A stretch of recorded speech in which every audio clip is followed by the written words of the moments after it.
दुधी भोपळा म्हणलं की कोणाकोणाचं तोंड वाकडं होतं. खरं खरं सांगा बरं. आमच्या घरातल्या ना, मला सोडलं ना, सगळ्यांचाच असा प्रॉब्लेम आहे. दुधी भोपळा खायचं म्हणलं की त्यांना नकोच होतं. तर मी आज तुम्हाला फक्त ना दुधी भोपळ्याचे फायदे सांगणार आहे. जे जे की इतके फायदे आहेत ना, ते फायदे ऐकूनच तुम्ही दुधी भोपळा खायला सुरुवात कराल. तर दुधी भोपळा खाल्ल्याने ना एक तर आपलं वजन असतं ना, ते पटपट कमी होतं.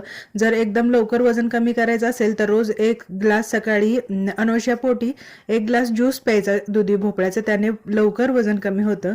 आता दुधी भोपळे खाल्ल्याने ना, आपल्या ज्या दुधामधले जे पदार्थ असतात किंवा घटक असतात ते आपल्याला दुधी भोपळ्यातून मिळतात. कॅल्शियमचं भरपूर प्रमाण असतं दुधी भोपळ्यामध्ये. त्यामुळे लहान मुलांपासून वयस्कर म्हणजे म्हाताऱ्या माणसांपर्यंत दुधी भोपळा हा आठवड्यातून एकदा खाल्लाच पाहिजे. चला, तर मग मी थोडक्यात दुधी भोपळ्याचे फायदे सांगितले. अजून भरपूर फायदे आहेत, तर तुम्ही खायला सुरुवात करा. चला, इथेच एंड करते. Bye bye.